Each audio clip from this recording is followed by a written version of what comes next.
నిధి చిన్న కొండ మీద ఉన్న వాలీశ్వర స్వామి ఆలయం ముందు నిలబడ్డాడు.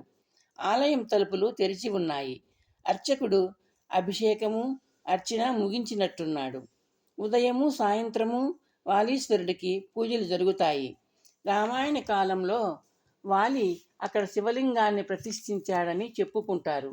వాలి ప్రతిష్ఠించిన శివలింగ రక్షణ కోసం సుభిక్ష రాజ్య రాజులు ఆలయాన్ని నిర్మించారని ప్రతీతి. నిధి ధ్వజస్తంభం ముందు నిలుచుని వెనుదిరిగి చూశాడు.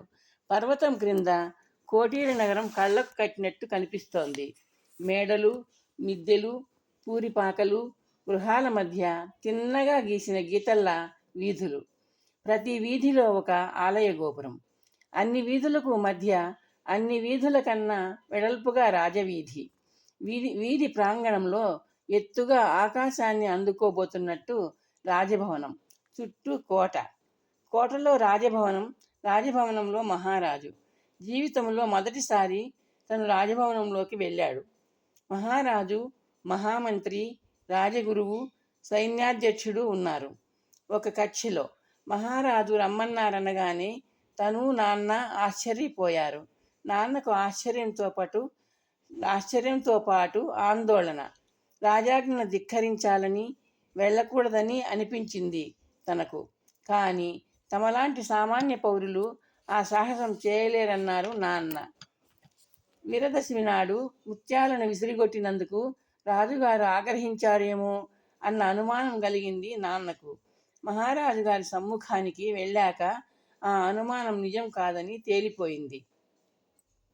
రాజమందిరంలో జరిగిన సంఘటనకు సంబంధించిన జ్ఞాపకాలు నిధిని చుట్టుముట్టుతున్నాయి. ధ్వజస్తంభం వద్ద నిల్వనీయకుండా చేస్తున్నాయి. నిధి తల విదిలిస్తూ అక్కడి నుంచి కదిలాడు. అతని ప్రయత్నం లేకుండానే కాళ్ళు అతన్ని ఆలయం చుట్టూ ప్రదక్షిణంగా తీసుకెళ్తున్నాయి.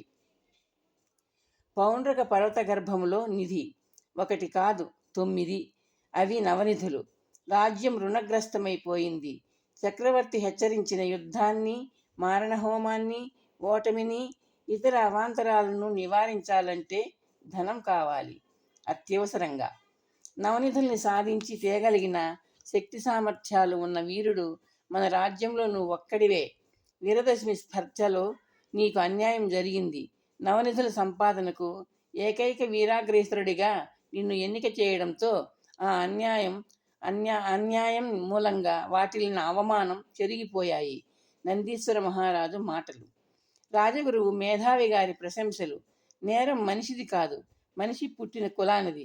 వీరదశమి నాటి నీ విజయాన్ని ఎవ్వరూ కాదనలేరు నాయనా. నువ్వు కత్తి పట్టుకున్నప్పుడే నీ శక్తిని మేము తూకం వేశాం. ఇలాంటి స్థితి మహావీరుడైన ఆ కర్ణుడికే తప్పలేదు, మనమెంత. రాజగురువు అతిశయోక్తులు. నవనిధుల సంపాదన అనే కర్తవ్యం మహారాజు గారు నీకు ప్రసాదిస్తున్న మహదవకాశం నాయనా. అవకాశాన్ని సద్వినియోగం చేసుకో. మహామంత్రి గారి సూచనలో దాగిన హెచ్చరిక. నవనిధుల కార్యక్రమానికి ధైర్య సాహసాలు కలిగిన వీరుడు అవసరం. మన రాజ్యంలోని వీరులలో అందులో తగిన వాడివి నువ్వే అని నేను ప్రభువులకు మనవి చేశాను. నీ జాతక బలం అందుకు అనుకూలంగా ఉంది. నీ పేరు కూడా అందులో నిధి ఉంది.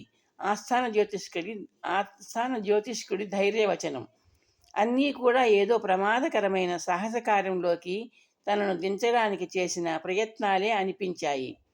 తన తండ్రి మహారాజు గారిని అడిగిన ప్రశ్న ఒక్కటే తనకు అర్థవంతమైన అంశంగా అనిపించింది. ప్రభువులకు ఒక విషయం మనవి చేసుకోవచ్చునా అన్నాడు. తన తండ్రి మహారాజు అనుమతించారు. నవనిధులను అన్వేషించి తీసుకురమ్మంటున్నారు.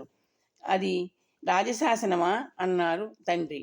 అందరూ ముఖాలు చూసుకొని మహారాజు వైపు ప్రశ్నార్థకంగా ఇబ్బందిగా చూశారు.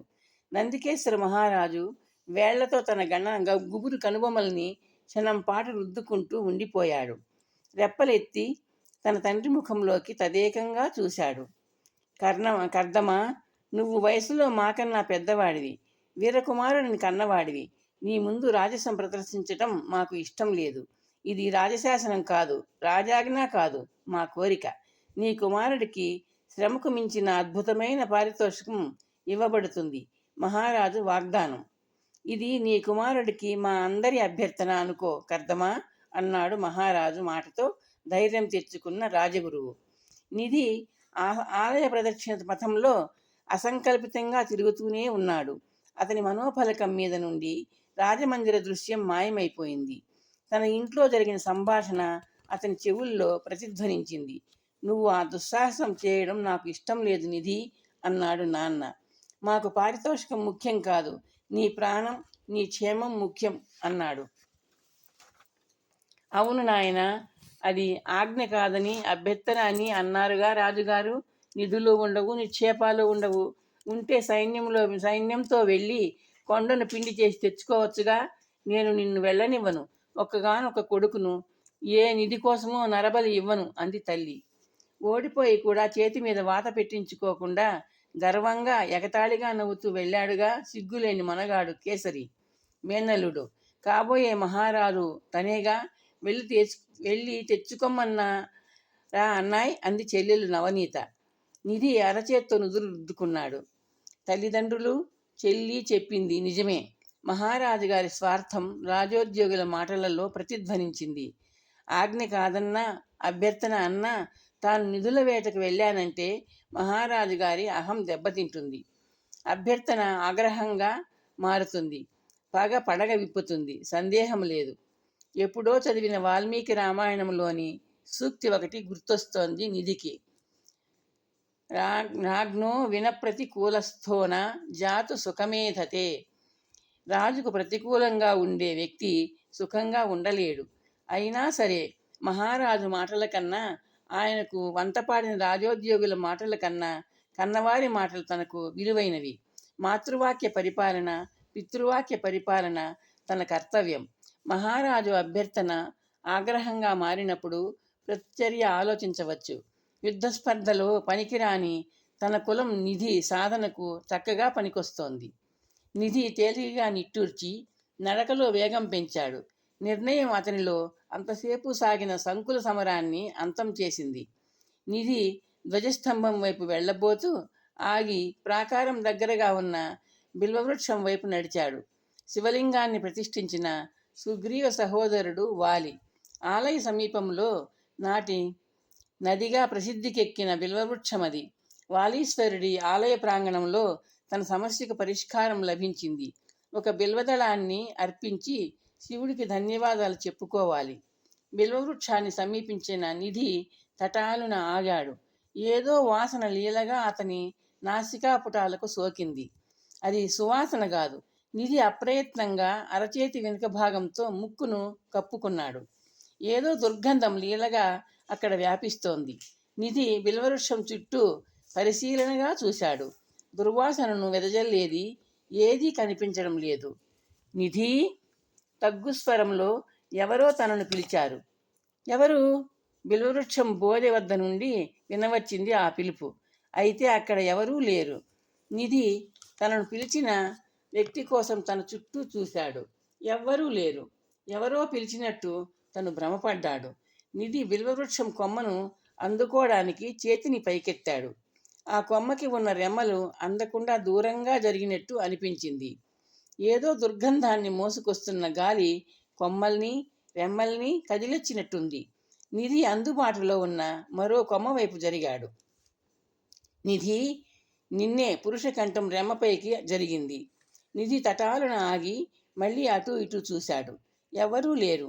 ప్రాకారం అవతలి వైపు నుండి ఎవరో పిలుస్తున్నట్టున్నారు. ప్రాకారం చాలా ఎత్తుగా ఉంది. ఎవరు అంటూ నిధి ప్రాకారం దగ్గరగా 2 అడుగులు వేశాడు. నిధి, ఆగు, నేను ఇక్కడే నీ ఎదురుగా బిల్వవృక్షం వద్దే ఉన్నాను. అదృశ్య పురుషుడి కంఠం స్పష్టంగా పలికింది. నిధి శరీరం ఒక్కసారిగా జలధరించింది. చర్మములోంచి స్వేదబిందువులు ఒక్కసారిగా పొంగాయి. చెట్టు బోధవైపు కళ్ళు చించుకుంటూ చూశాడతను. ఎవ్వరూ లేరు. ఎవరు? నిధి కంఠం జీరగా ధ్వనించింది. భయపడకు, నేను భూతాన్ని కాను, ప్రేతాన్ని కాను, ఆత్మను కాను, అసురశక్తిని కాను. ఎవరు? నిధి ధైర్యం కూడా తీసుకుంటూ అన్నాడు. నేను ఒక తేజో రూపాన్ని. నా ఉనికిని నువ్వు నీ కళ్ళతో అంటే నేత్రేంద్రియంతో గుర్తించలేవు. ముక్కుతో అంటే ఘ్రాణేంద్రియంతో, చెవులతో అంటే శ్రవణేంద్రియంతో మాత్రమే గుర్తించగలవు. నువ్వెవరివి? నిజ ధైర్యంగా గద్దించాడు. అతని పిడికిళ్ళు బిగుసుకున్నాయి. ఆవేశపడకు, అన్నీ చెబుతాను, ఆ పురుషుడు అన్నాడు. నువ్వు నీ ఘానేంద్రియంతో ఒక రకమైన దుర్గంధాన్ని, దాని ద్వారా నా ఉనికిని అనుభవిస్తున్నావు కదా. ఆ దుర్గంధం నా శరీరం నుండి వస్తోంది. రెండవ అంశం, నువ్వు శ్రవణేంద్రియంతో నా మాటలు ఆలకిస్తూ నా ఉనికిని అనుభవిస్తున్నావు. నాతో నీకేం పని? నిధి అడ్డొస్తూ అడిగాడు. నేను చెప్పబోయేది పూర్తిగా వింటే నీతో నాకు పనో, నాతో నీకు పనో అర్థమవుతుంది. ముందుగా నీకు నా పరిచయం అవసరం. నీ పరిచయం నాకు అవసరం లేదు. నీ గురించి నాకు అంతా తెలుసు. నీ తల్లి అరుంధతి, తండ్రి కర్దముడు, నీ తోబుట్టువు నవనీత. వీరదశమి స్పర్ధలో గెలిచి ఓడిపోయావు. పౌండ్రక పర్వత గర్భములో నిక్షిప్తమైన ఉన్న నవనిధుల్ని సంపాదించుకురమ్మని మీ రాజు నందికేశ్వరుడు నిన్ను అర్థించాడు. అందుకు కారణాలు నీ పరాక్రమం, నీ జాతక బలం అన్నారు.